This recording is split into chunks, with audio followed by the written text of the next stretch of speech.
Joining us on the line right now, Morgan Wright, who is a cyber terrorism expert and co-founder of the company Safe Life. Morgan, it's good to have you on the show. Thanks a lot for being with us.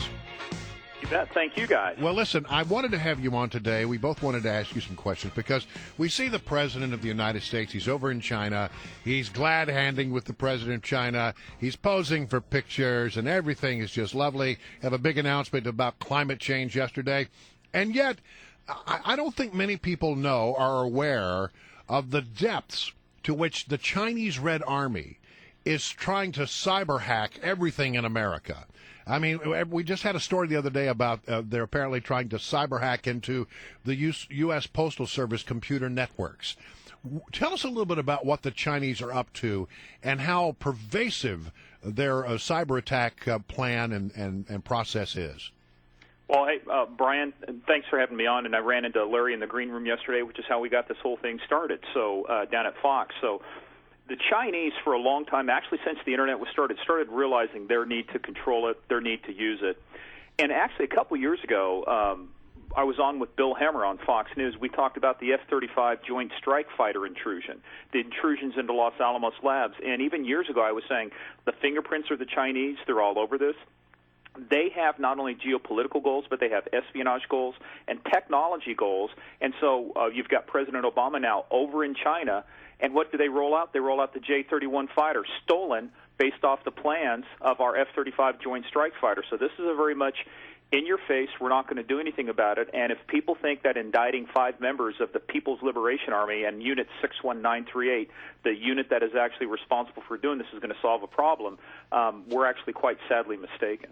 Yeah, Morgan Wright, begging the Chinese isn't going to stop this, so we've got to prevent it. We've got to put some walls up. Are we doing enough to stop this from happening?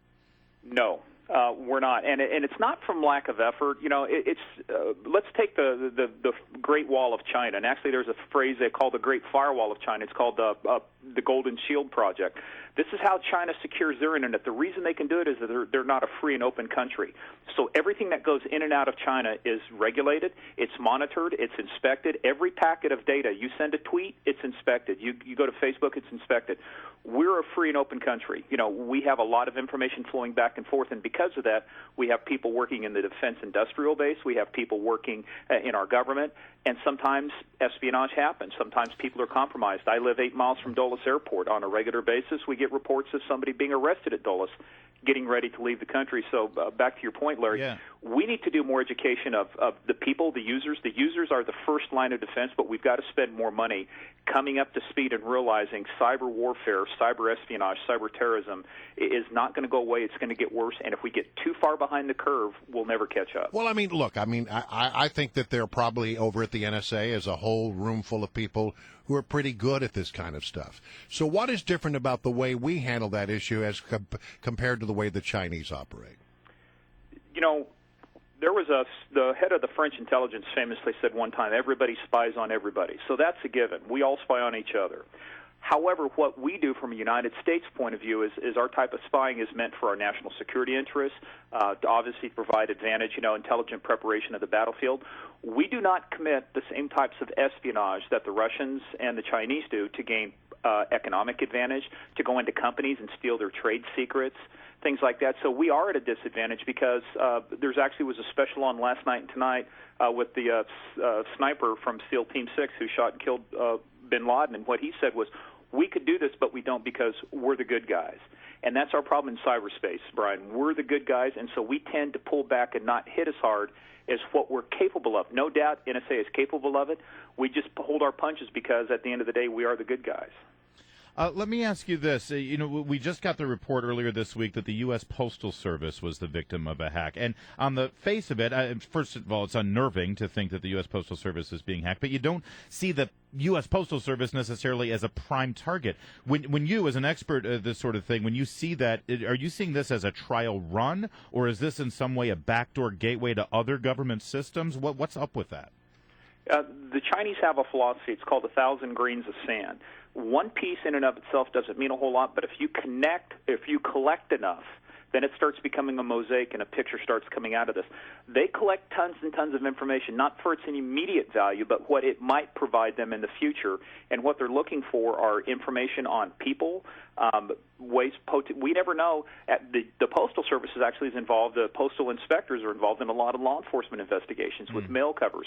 It could be terrorism cases, espionage cases. So there are some tactical goals to get this, but strategically, they have been breaking into our systems for 10 years now. I mean, we have documented cases where they've been in systems for over 2-3 years collecting information throughout our entire critical infrastructure. So this is, to me, Larry, this is just another notch in their belt of another system and another place that they've accessed and information they're collecting. It's not the first time they've done it. This is simply an extension of their ongoing strategy. You just mentioned infrastructure, and this has been an ongoing concern of mine for many, many, many years, especially the electrical grid and other types of infrastructure in this country.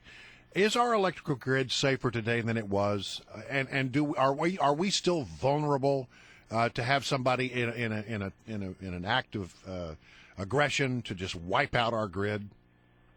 Yeah, safe is a relative term. If I'm the only guy in a plane that's going down with my seatbelt on, am I relatively safer? Yes, but that doesn't mean the outcome is going to be any better for me. So we're relatively safer in that standpoint, but we are still extremely vulnerable. And the reason why, Brian, is about 85% of the critical infrastructure in the United States is owned by the private sector.